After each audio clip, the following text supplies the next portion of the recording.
when it comes to pricing, knowing that one of our biggest fears is the fear of rejection, being told no. The way to combat that is to realize they're not saying no to you personally. They're not saying you're not enough or you suck. They're saying our expectations weren't met. So if you can disconnect that and realize that no is about expectations and not about you personally, it changes the game because it's not as personal. Hello and welcome to Outer Spaces, a podcast dedicated to empowering designers and contractors in the outdoor living space. I am on a mission to scour the globe to find and interview the most brilliant mindset coaches, sales strategists, and business leaders alive, and present them in a way that landscapers, hardscapers, and outdoor living pros can immediately put them into use to grow and thrive. On Outer Spaces, we are passionate about breaking the chains of small mindsets and helping contractors just like you take control of their businesses and their lives. My name is Joshua Gillow, and through my 27 years of dirt under the nails experience, I look forward to sharing tips, strategies, and other contractor success stories here on the Outer Spaces podcast. Now, let's get on with the show. Hello, everyone, and welcome back to the Outer Spaces podcast. This is your host, Joshua Gillow, and this week I have Weston Zimmerman from Synced Up on the podcast, and we talk a lot about why contractors have a hard time asking for their value. What is it about money that scares us? Why are we so scared to ask our clients for what we're really worth?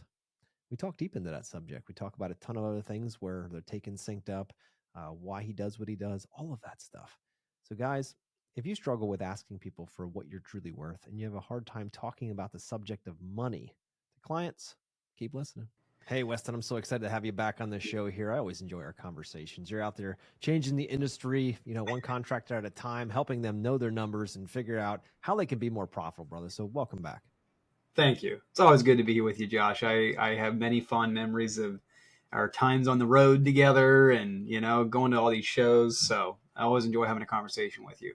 And I always watch where you are, dude. You're like everywhere. If there's a show and it's in this industry, you are there and you are you're helping. I love it. What you're doing to the industry and with the industry and helping these contractors out is just incredible. So I've always have tons of respect for what you're doing as well. Appreciate it. It's the fuel I get is the results that I see in people and their businesses. I mean, that's when you see lives being changed and people actually hardworking people actually making it, actually thriving. It's like, how can you not? You just get sucked in, Yeah. I know that I see so many of our brothers and sisters out there working way too hard for way too little money. Right. And at the end of the month, they look and they're like, we didn't make any money, or we think we did until all the bills come in the following month, and pretty soon they're back out again. And because there's this intoxication with getting a big fat check, right? Yep. It's like, oh my God, it's a $20,000 project, or I got $10,000 in my hand right now for half down. I was like, I got $10,000 in my hand. The next thing you know, that vaporizes in a moment, and then I have another 10,000 when I finish the project, and then it rains. And then material prices are higher, or you need more material. And the next thing you know, that vaporizes too. So that $20,000, it seemed like a massive chunk of cash, disappears. Yeah, have you seen that a lot of times with different contractors coming in? Oh, yes, all the time. I mean, literally, it's that problem is why we exist. Literally, that's why we're in business. That's why we have a product. Yeah.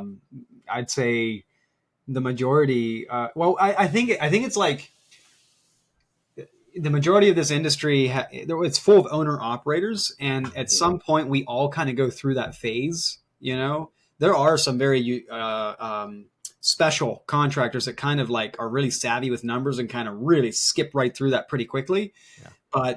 But most of us just we started landscaping, or if we started hardscaping or doing outdoor living spaces because we were craftsmen and artists and we love to make something beautiful, not because we had an accounting degree or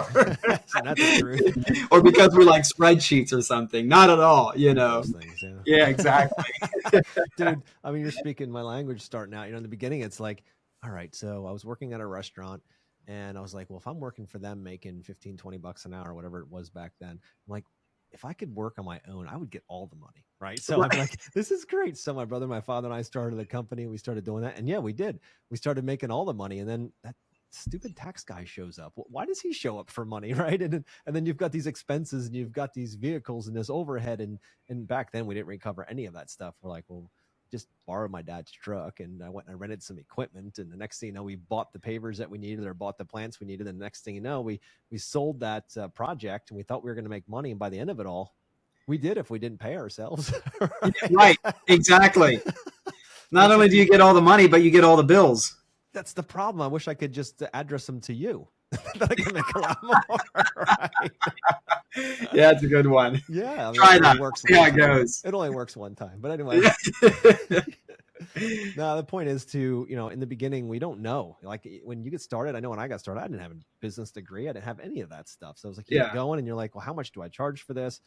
And, for many years, we were in the dark, in the gray area with that. And it wasn't until we saw Charles Vander Kooi speak and his Moore system that it was like, oh my goodness, like there are other ways of doing this. Let's think about recovering our overhead in multiple ways and different percentages and all of that. And it really opened up, and he just one hell of a speaker back when he used to speak. He was incredible. We had Jerry Gaeta come out to the business, and he was a consultant for them, and he'd come out and we went through all the numbers, and it was like, okay, we aren't doing as bad as I thought we were doing, but we didn't have awesome software like yours. We actually had to do it on a little spreadsheet. It was like this macro.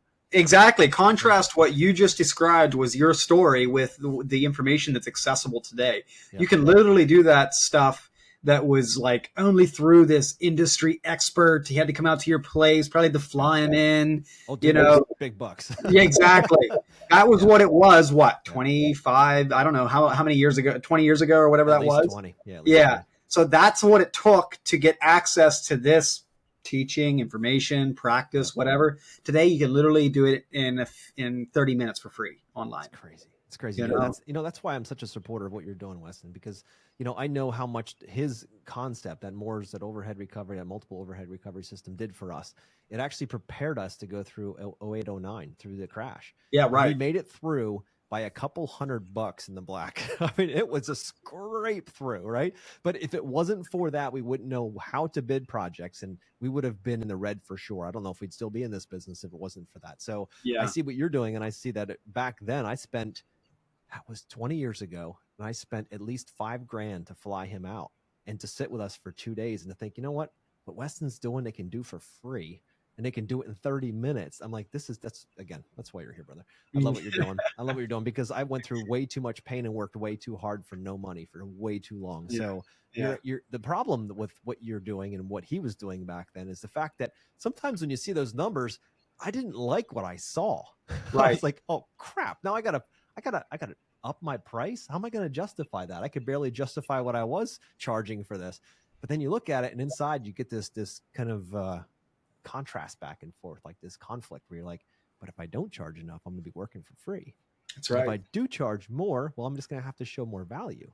Yep. So I've got to become a better salesperson now and be able to help and guide that client to understanding the value of what this is. So we literally talked about that yesterday in my talk at Mott's at the trade show down in Atlantic City.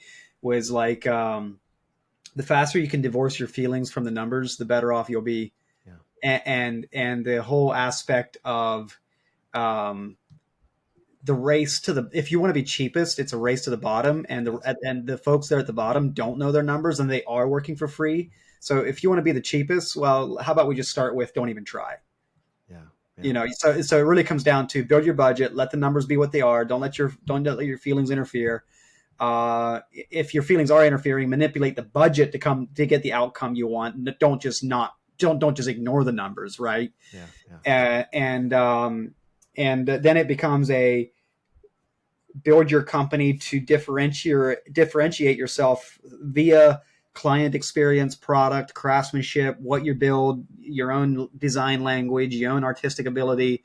Like, differentiate yourself on that, because people will pay a premium for those things. Yes. And it's no longer a discussion of, well, you're more expensive than the next guy. Well, yeah, no, you knew that before you even picked up the phone to call me. So why did, of course I'm more expensive.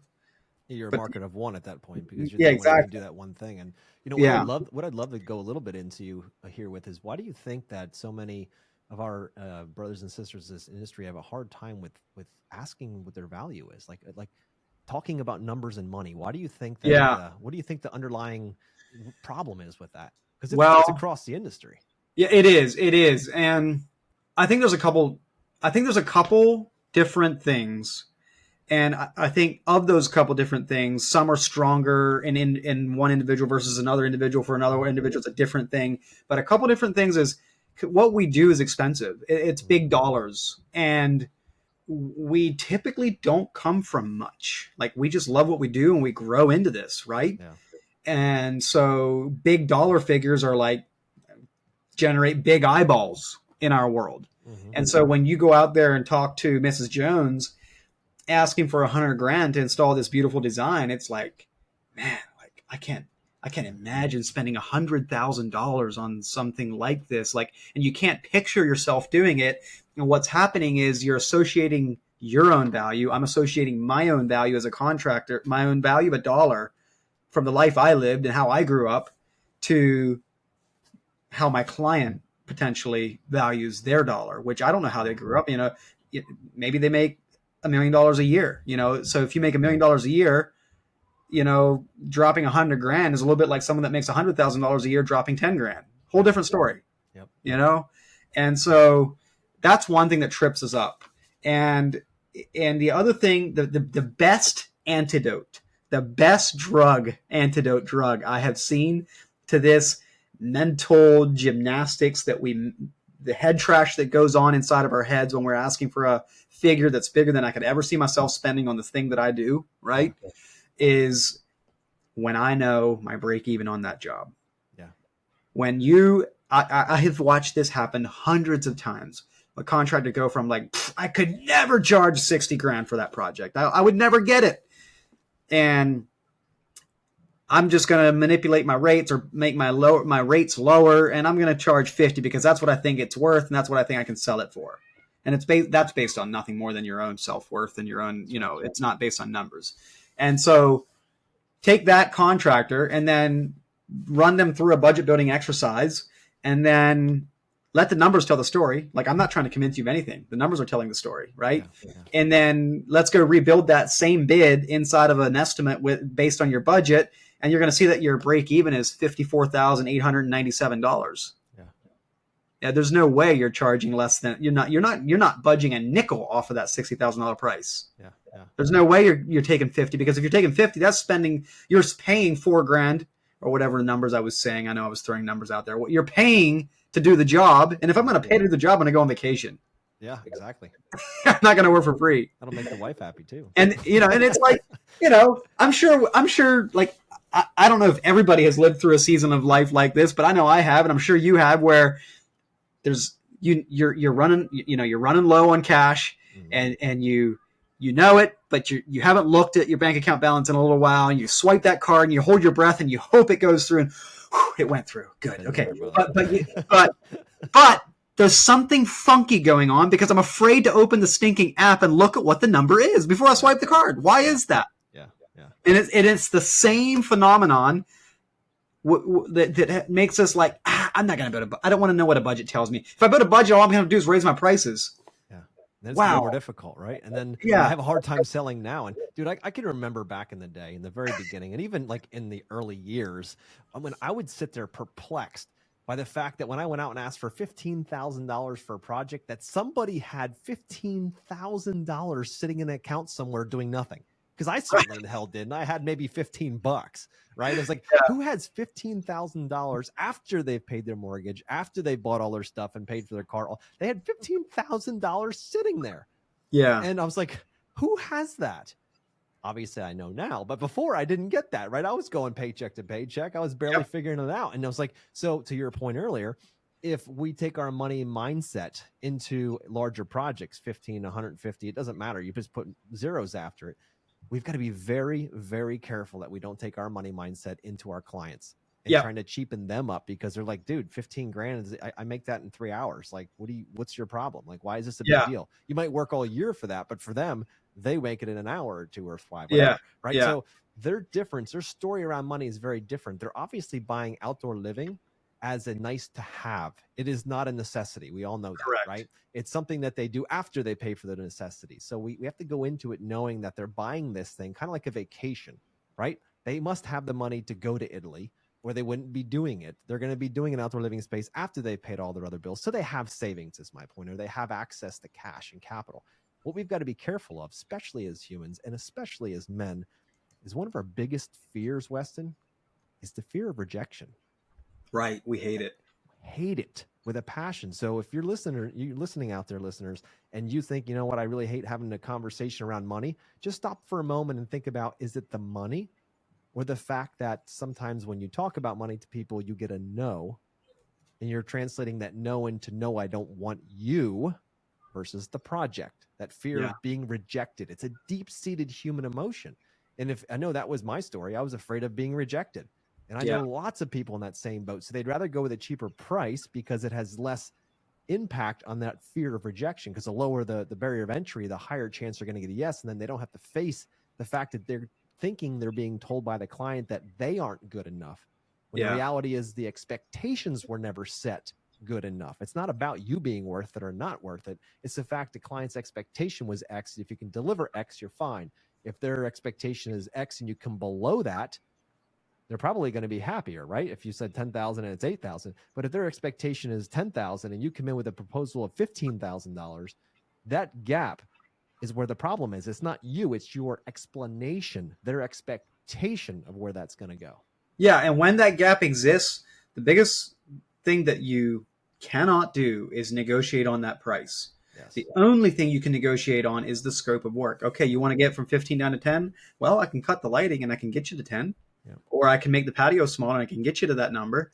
Like, if you negotiate on that price, I mean, it's there's a couple things going on. One, you're only negotiating with your profit. That's the only thing. Your costs are still remaining the same. So what variable moves? Your profit.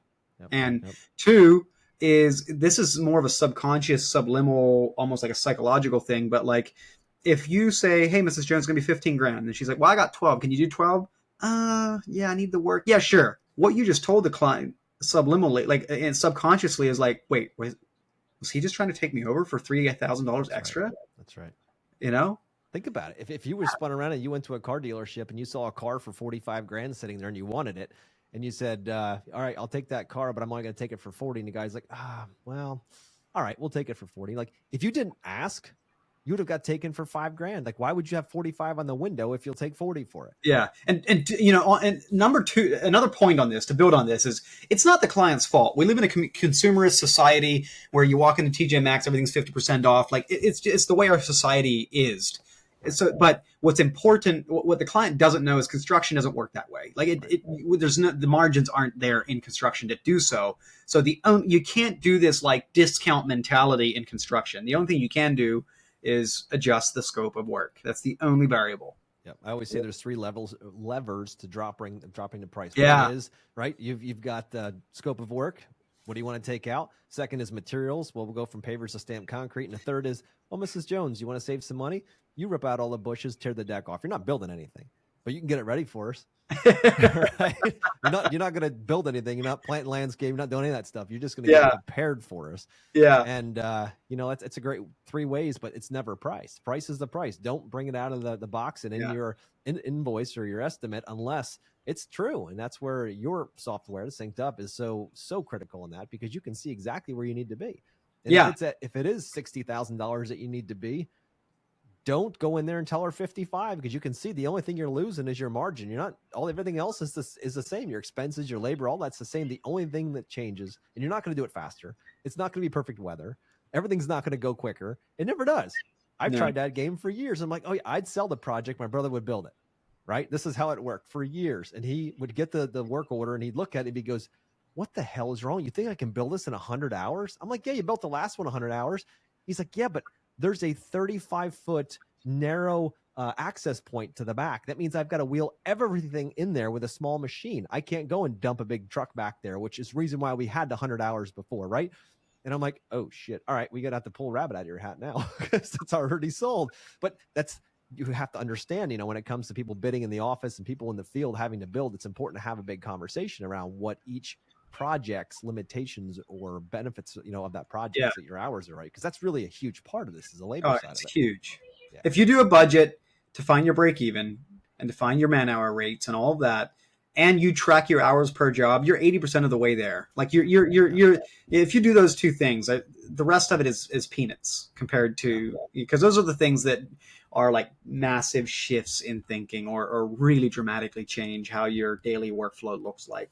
There's a lot of owner operators early in the stage, like, I don't need to track. Like, I know I'm going to be there for 3 days, and I estimated for 3 days. Like, why bother tracking?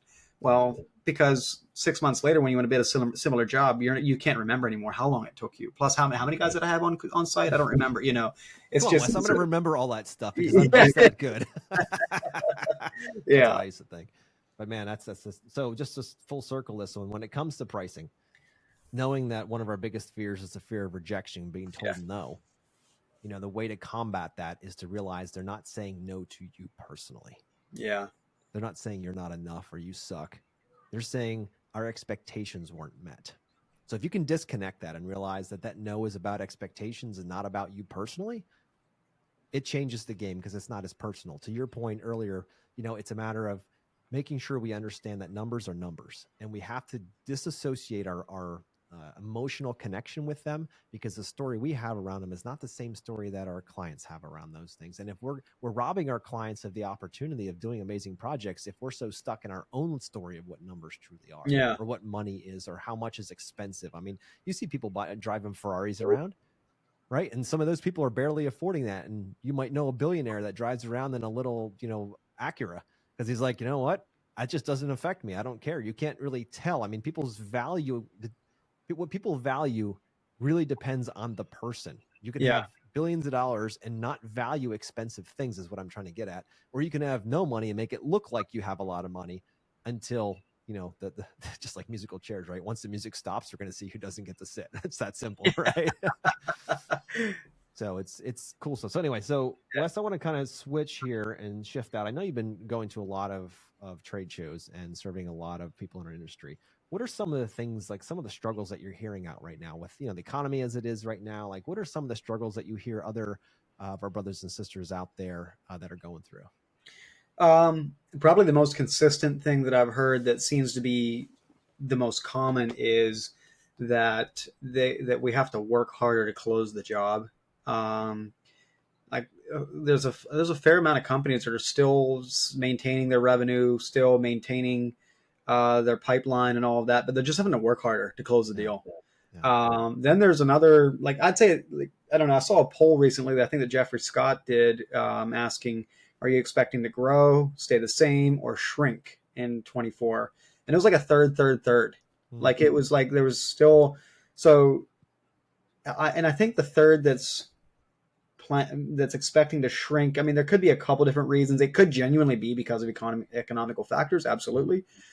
It could also be that they never had a marketing engine to begin with. Yeah. We were just spoiled by the economy that was based on when are you available instead of is your design and price what I want it to be. Yep. Which is what COVID was. Mm-hmm. And basically, if you were available, you could close the deal. Is what COVID was like for a long time.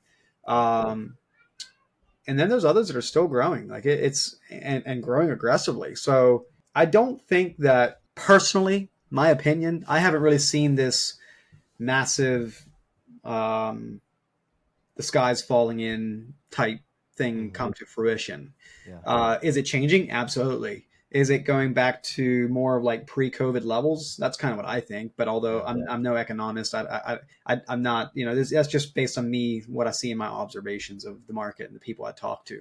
I definitely have talked to people that absolutely are struggling for absolutely what does seem to be economical factors. Absolutely. So it's not like it's nothing. And I also think that we're riding a lot of inertia and a lot of momentum from the COVID years, because there was people that had booked out their pipeline 2-3 years, and we're still in that 2-3 year time frame.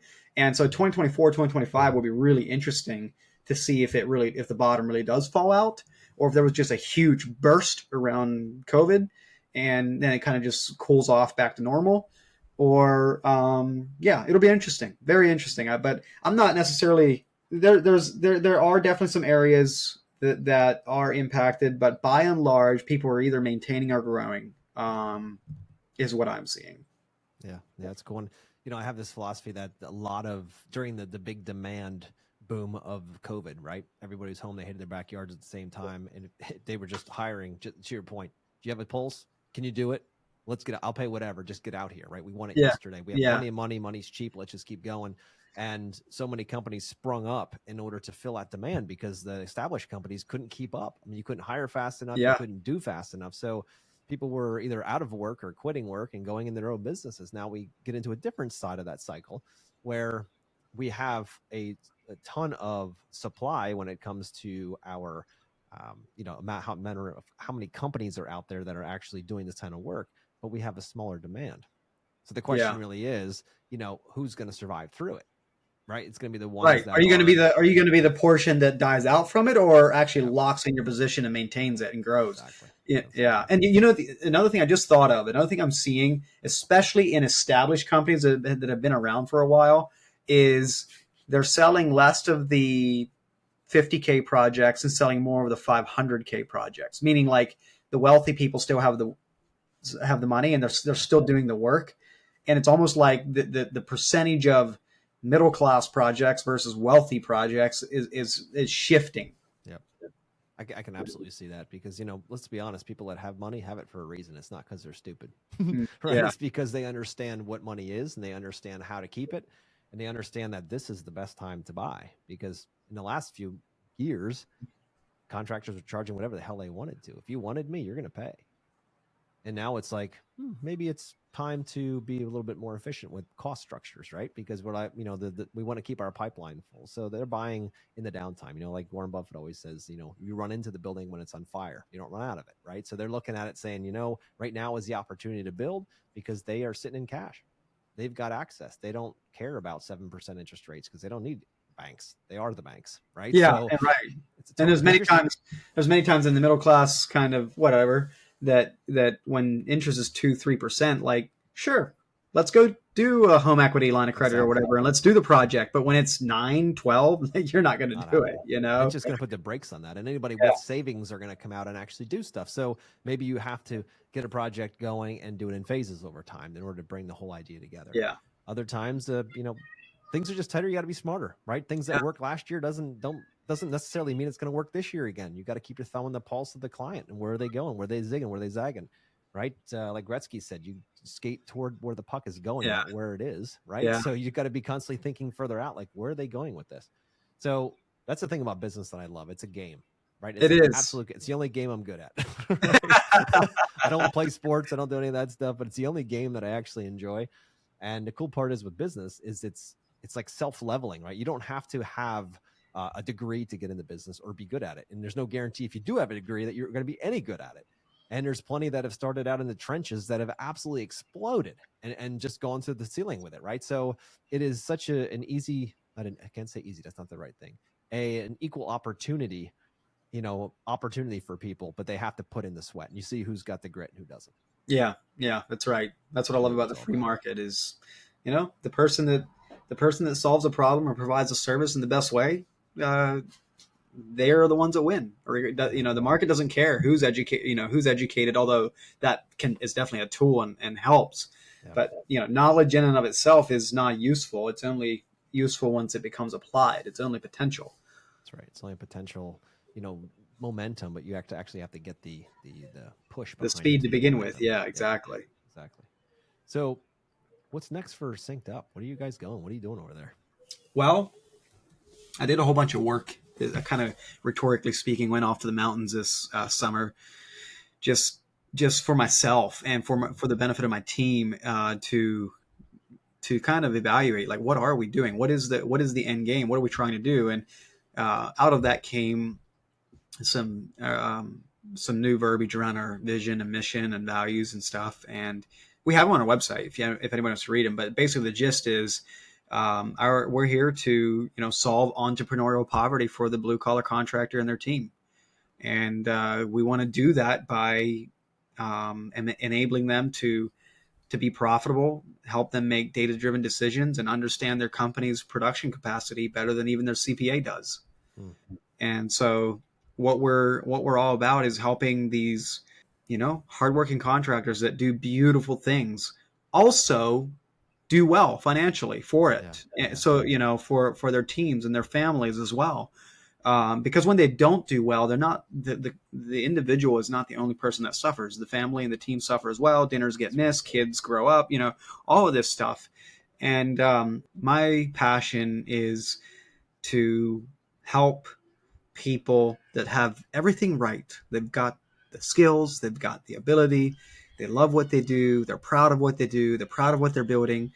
I just want to come in there and just make sure that the dials are turned right, the numbers are turned right, that they're actually going to reap the reward financially for what it is they're doing. Because when that happens, there can be margin in their life, there can be room for a healthy, balanced life, as opposed to a I'm not doing well. And the standard reaction to I'm not doing well is, well, I'll just work harder, which Mm. creates a lot of downstream problems. Yeah, it sure And does. yeah, and so yeah, that's from a big picture perspective. That's what's next for Synced Up, is just to live and work and serve in that purpose of ending entrepreneurial poverty for blue collar contractors and their teams, and that mostly is through our product of help, which helps contractors establish a budget. What do I need to be charging? And when my insurance bill goes up, what do I need to be charging now? Now that my insurance bill went up, Yeah. just like Yeah. have like a data in, data out type. Plug your data in, plug your numbers in, plug your expenses in, get your pricing back out type model, and then that just helps them build. It's all in service to building an accurate estimate, and not only building an accurate estimate, but do it in far, far less time than manually on spreadsheets or paper and pen or whatever.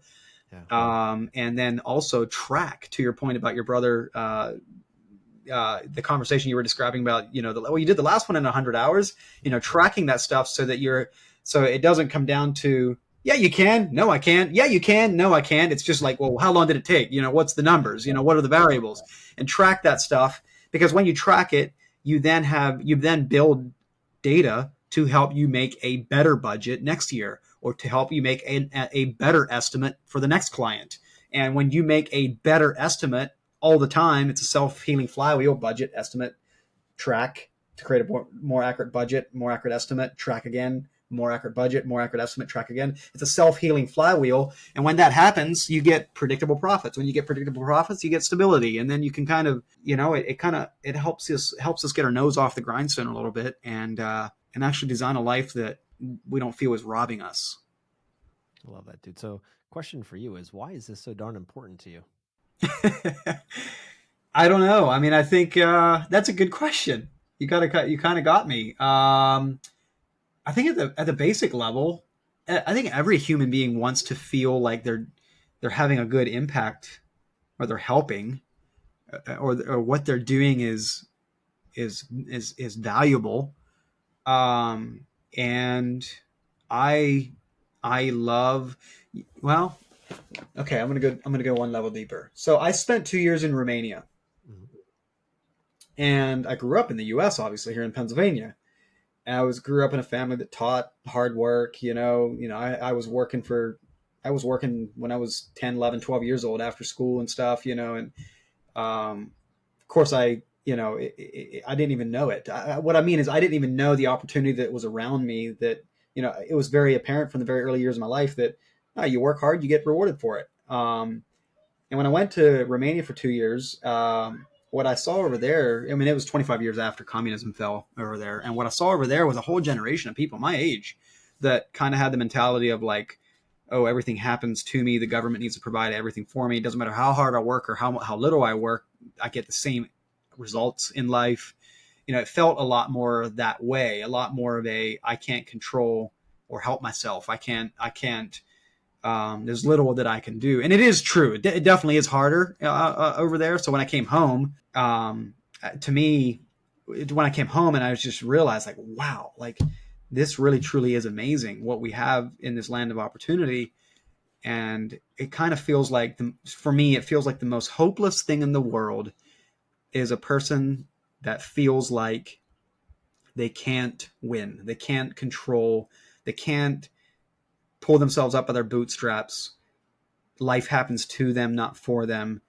And I love to see a hardworking person reap the reward of that hard work. It kills me to see a person that works hard struggle and barely survive and never quite make it. And so I love doing this thing with Synced Up as a product that helps contractors that are amazing craftsmen. I mean, that's what I did for 15 years. I took serious pride in the work I did, and I can see it in the eyes of every contractor. You go through their gallery and their Instagram, and they're just so proud of what, it's just we love what we do. And so to be able to take those salt of the earth people and be a little part in enabling their success, and just tweaking a few things to help make sure that things are lined up properly, that when they crank at it hard, try to grow a team, try to grow a business, serve clients well, give incredible client experiences, build beautiful things, that they actually reap the reward for it, and are thriving, and ultimately dads are home with their kids more, less dinners get missed, stronger families, stronger teams. And also I have a passion for their team members, because I was never an owner at Tassie Landscaping. I was a foreman. I started as an employee. I was a ditch digger. I was a laborer on the crew for $8 an hour. That's how I started. So I have a passion for helping build businesses become stable, so that the employees within those businesses can actually build stable careers, not just hold down a job. And I love, that's why in our vision it says not just for the contractor, not just for the owner, but for their teams as well. And I feel like I was afforded that opportunity at Tassie Landscaping, for which I'm eternally grateful. And I see an industry that tends to kind of not have society doesn't really look at the laborers or the team members in service businesses as, it's kind of a rough crowd, you could say. It's kind of how the society looks at them. But I see talented craftsmen that if given rope to climb, they'll climb it. Or at least a percentage of them will. And I want to enable that. And that starts with having a stable business, so that it can support not just the owner, but also the team. Mm-hmm.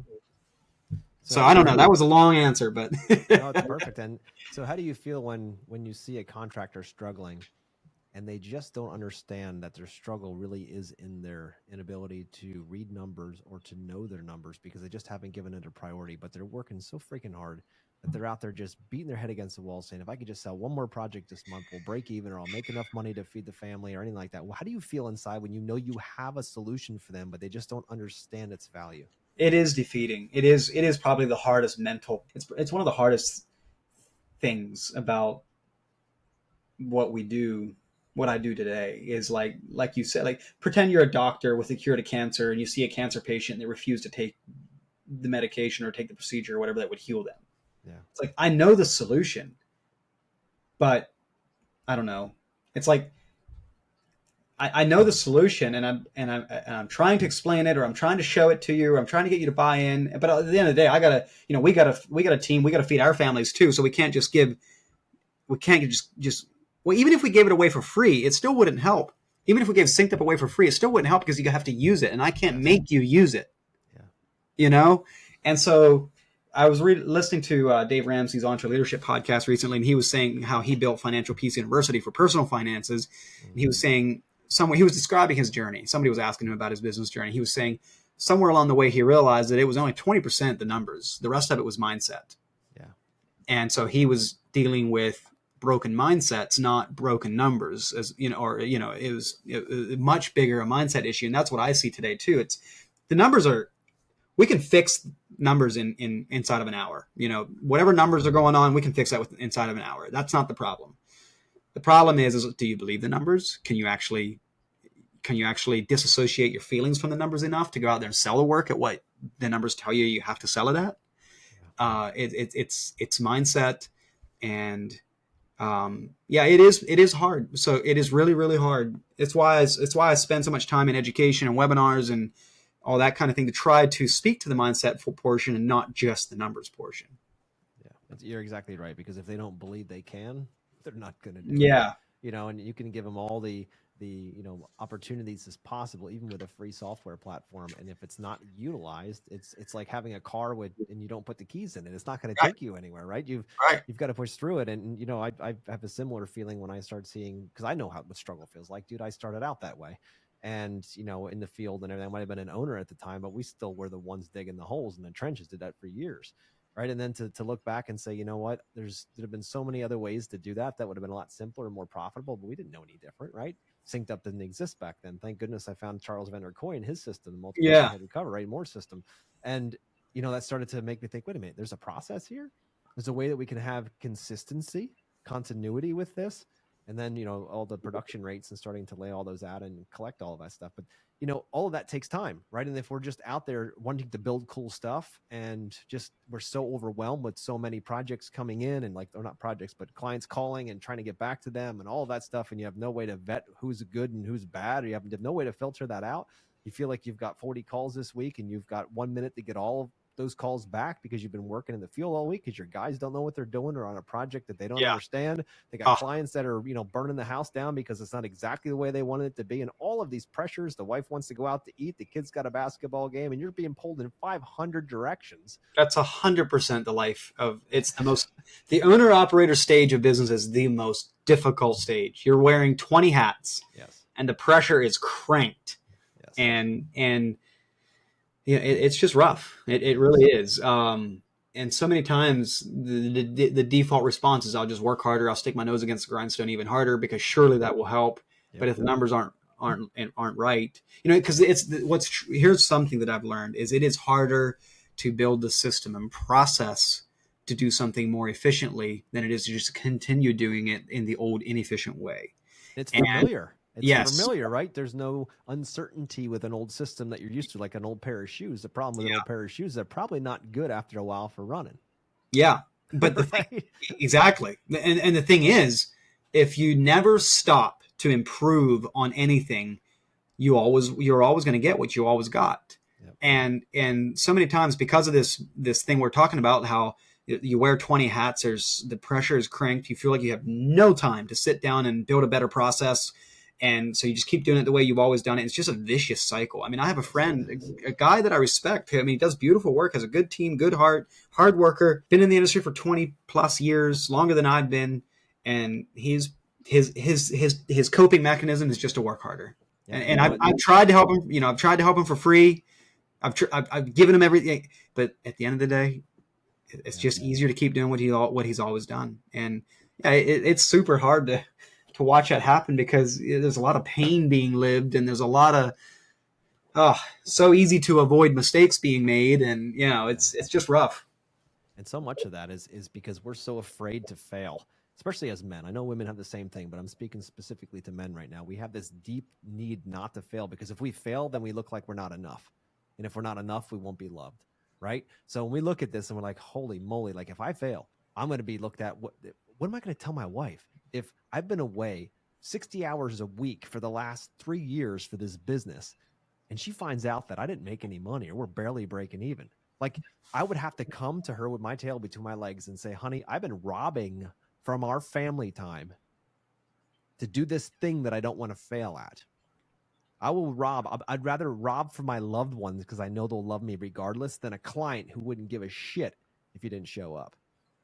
Right? That's the crazy, price that we're paying for these businesses. So knowing your numbers, at least you have the confidence, the clarity to know when you're going out to your clients and you're selling that $60,000 project that you can take home 5 or 10 or whatever your margin is grand to your company, and you can take your family on a vacation. So then when the wife is complaining because you're working too much and you're like, well, you know what? God put me here to provide and protect. I am doing that. At least I'm providing something, right? At least you have the certainty in that. When you don't, and I know this, Wes, because I used to be that guy that would work for nothing thinking I was making money. And I found at the end of the year that it wasn't the case, right? At the end of the year, I had a lot less than I thought I did because you know what? I would always run my numbers without my paycheck in them because they look bigger, right? My margins were much better without my paycheck. I got whatever was left. Mm-hmm. And so I would keep it out, right? And then take slugs here and there because I loved how big the accounts got. But the reality is once my bookkeeper looked at it, he's like, all right, where's your draw? And I was like, I'm going to take one. Don't worry. I'll take a draw. but when I do, it takes me from double digit margins to, or net profit to almost nothing, if we're being honest. Right. And I'm like 3%. I think that's not very healthy. No, it's not. So that means I got to charge more or you need higher volume. Okay. How do I do that? Right. So the problem with numbers is they don't lie. Yeah. You can't fake them. They either are or they aren't. And Yeah. that's the reality that I struggle with facing. And I think that's what a lot of people in our industry, they struggle with this, to look at the numbers square in the eye, because it is a litmus test of whether you're lying to yourself or whether you're being truthful. It's like looking in the mirror at yourself because you know all your shit. Looking in the mirror, having an honest conversation with yourself and saying, you know what? Yeah, I'm doing really well, or I've got a lot of shit I need to work on. And you can't hide from yourself, and you can't hide from numbers because they are what they are. Mm-hmm. Yeah. Arguing with the numbers is a futile thing. Like, Yep. no, nobody will, it's like, nobody will believe you. Yeah. And most want to just work with hope. That's what I did for years. I'm like, Yeah. I'm not going to budget, because if I budget, I'm going to have to actually do what that budget says. And if it says by second quarter, I have to have $500,000 in my account and I don't, then I feel like a failure. So I'd rather hope that it happens, but no budget out there, and look at it at the end of the year and say, oh, well, it's not as bad as I thought it was. Like, shut my eyes and run into the wall. I'd rather do that than actually open them up and move around the wall, which might take a lot more effort. But Yeah. that's the struggle I think most go through, because that's exactly what I went through for years. And I said, wait a minute here. You know, this whole thing we're talking about, the numbers and the systems and processes, they are the keys out of the entrepreneurial prison. Yeah. Really. 100%. Because if you fix the numbers and you build systems and processes instead of having the mentality that, well, I'm just going to do everything myself. Yep. If that is, I just wrote a blog article on this whole owner operator versus business owner thing. And it's like that. It's like, if the only way to get it done right is to do it yourself, either you can own a job and continue doing it that way, or you can own a business and build the systems and process and the people to do it right. Yep. And until you do that, you're in the entrepreneurial prison. Like, you will never be able to graduate from wearing 20 hats and the pressure is cranked and you're not home for dinner. Yep. And let's face it, not everybody is designed to be an entrepreneur. No, for sure. Just because you own a business does not mean you're an entrepreneur. Yeah. That means you own a job. I own my job for most of my career. And I would say, sorry, I didn't mean to cut you off. No, so the entrepreneur side is when you own a business that produces a return on an investment, and you're not doing the thing, just to be clear on that, right? So to get to that point, you then have to know your numbers. You have to set up, standard operating procedures. You have to. There's just no way around it. But that's not for everyone, Weston, right? Some people are amazing installers, or they're creatives that love to design and they want to own their job. There's nothing wrong with that. But don't paint the picture for what it isn't.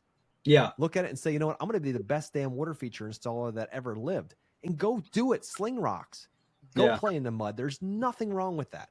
No. But don't try to act like you're something else, because that's where the contrast and the conflict comes from. When you think, I'm an entrepreneur, but you're in the field all the time. And you're like, shit, am I really an entrepreneur? No, you're not. You're still in the field. Either own that or learn how to get the hell out of that. But don't try to play one foot in each stream. It doesn't work that way. And to the point, one of the points I made in that blog article I was talking about is, there's, like you said, there's nothing wrong with owning your job or being an owner operator. It's just that you better make some serious cash while you're doing that, because of the break a leg factor. You break a leg, you get hit by a bus, it's done.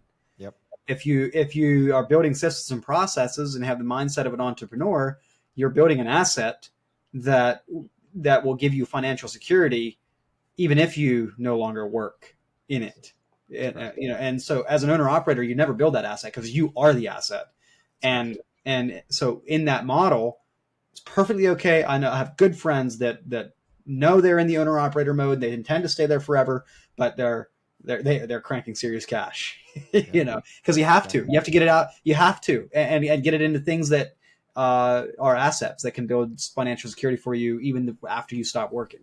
Dude, you're segueing right into where I want to go with this. Right? We didn't even have notes for that one. That's really good. So my question for you is, what do you suggest that people that know their numbers, that they put away for long-term cash flow producing assets, like on a net side? So how much should they put away each project, or percentage-wise throughout the year, in order to make sure that, because let's face it, our bodies aren't going to last. If you're an owner operator out there working, your body's, it has a date stamp on it. There's only so long you can do that kind of work before your body just says no. And if you're not going to replace it with younger labor, or you don't want to have employees, or want to have small teams, you're going to be doing it until you can't. Right? So if you're not squirreling away cash each and every project, or each and every quarter, each and every year, into a fund, which you can then have cash flow from, cash flow producing assets. If your game isn't that, and I've said that many times in this podcast because it has been one of the most incredible journeys going from where I started with nothing to be able to retire at 43, because I'm like, you know what? I figured this thing out. And that's one of the big pushes for this podcast, is to get this message out there, because if this guy from the cornfields of Pennsylvania can do this, anybody can do it. It doesn't take a PhD. I didn't go to school for this, right? It was a simple thing to learn. I just did it a lot. And the next thing you know, it reaped the reward. But now I don't have to worry about economic up and downs, because I'm insulated with that. Yeah. Right? So but it's because my wife and I saved for years. All the monies we made, we've saved portions of it for savings. And then we could take that and plug it into cash flow producing asset, real estate in this case. And it's like, now we've got cash flow off of that asset. So if a business is up or down, it sucks, but we can still work around that. We're not going to not eat. We're not going to have to, change our entire lives. And I don't say that in any way to brag. I'm simply saying it because if I can do it, you can do it. Mm-hmm. Listeners out there, if I can do it, you can do it. Imagine having your entire nut each month that you have in expenses coming in with what we call mailbox money, right? It comes in each month and you're like, shit, well, I don't have any expenses this month. Yeah, of course. But you've got to earn the money to start that process. So, yeah, would you speak into that?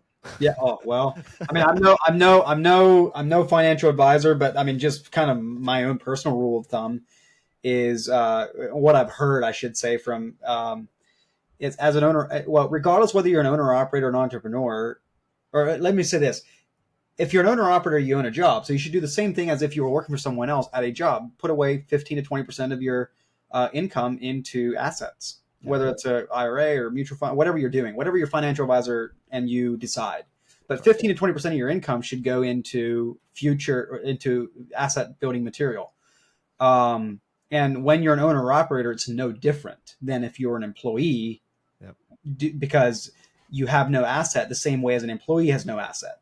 That's the view. When you're an owner or operator, it's the same as if you were working for another company in terms of what you should do with your finances to build for a rainy day fund, or to build assets that disassociate your need to work to eat. I mean, I think the first step always is to make sure you have your rainy day fund, at least 6 months of revenue, 6 months of capital, if you will, core capital for your business, right? To make sure that if everything just stops, you have cash. So first, squirrel that away, put it in an interest-bearing account, sit it there. Do the same for your personal as well. If it costs you $5,000 a month to live, 10 grand, whatever the number is, just multiply that, put that away. So start saving those two nuts first. I'm not a financial advisor either, but this is what everyone tells me that does this thing right. So you get your own nuts nailed. Once you got that nailed down, it didn't actually sound that good, but you know what I mean? So and to your point, when you're the business needs to pay you a market salary plus net profit. So the business's profit is not your salary as an owner. If you work if you're an absentee owner, then yes, the profit is your reward. It's your dividend. It's your income. If you are an owner that also works in the business, working in the business, the business needs to pay you market rate. And there's a lot of people out there doing the work of 3 people. There's a lot of owner operators out there doing the work of 3 people. If they stopped working tomorrow, they'd have to hire an office admin. They'd have to hire a salesperson. They'd have to hire an ops manager.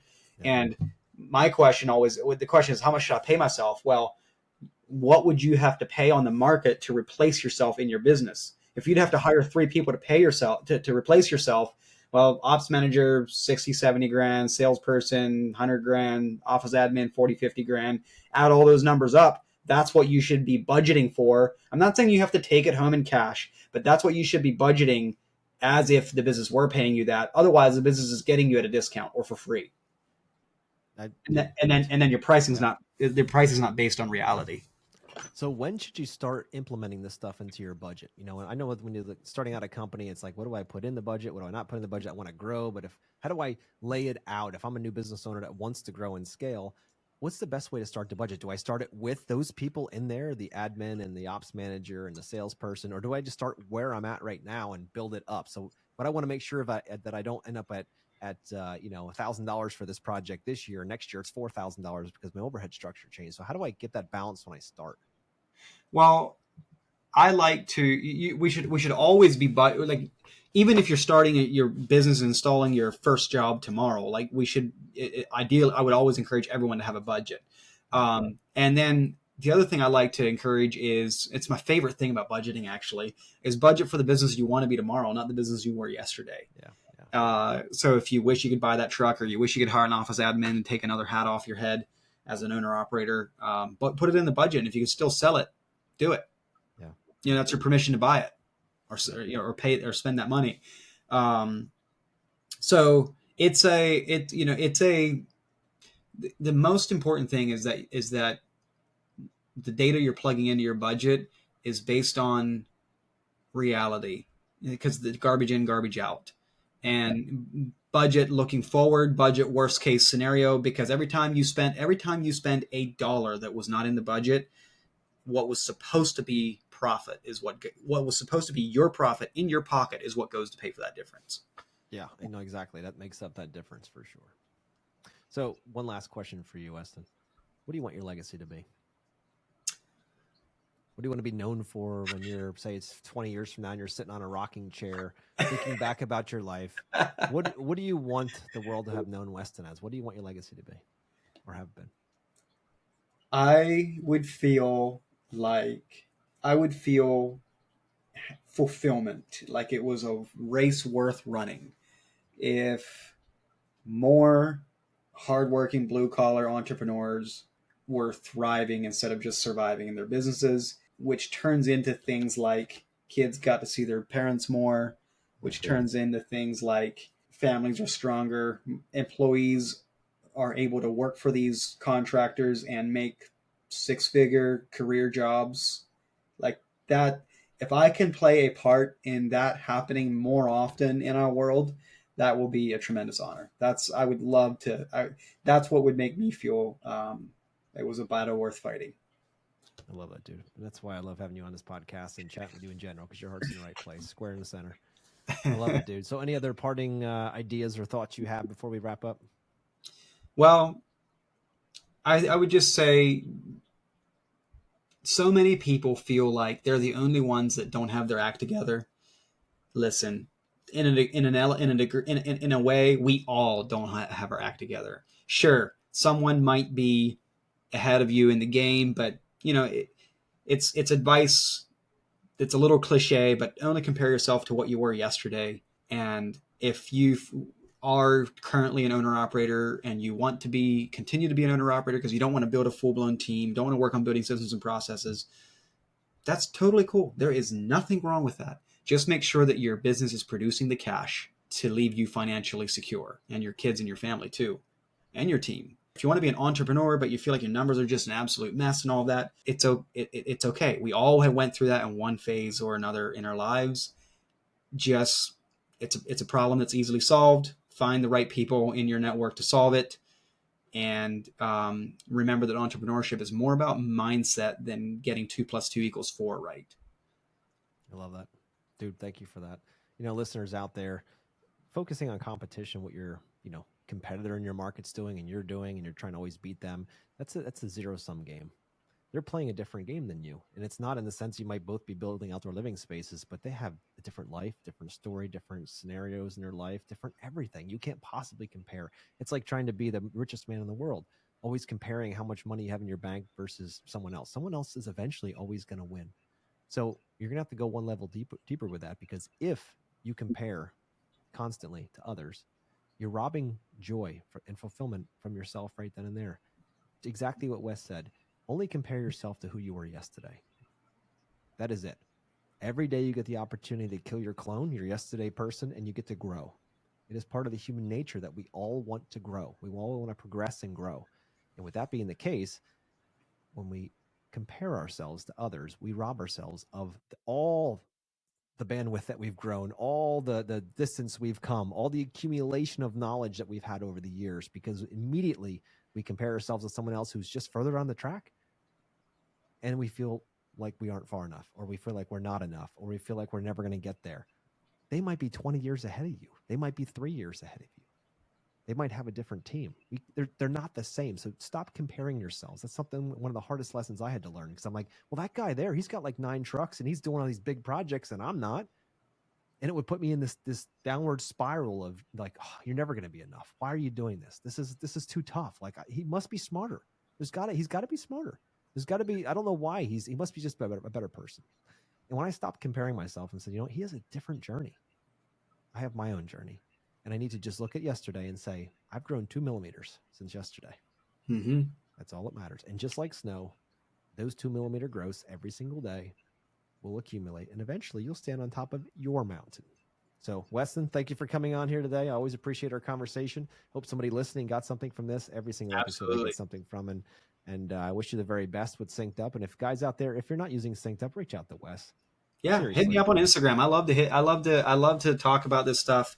And you can, if you message us on our Instagram profile, that's me. That's, you know, you're messaging me, not someone else. So I'm happy. I love these conversations, and unblocking friction points for businesses is a blast. So reach out. I'm happy to talk.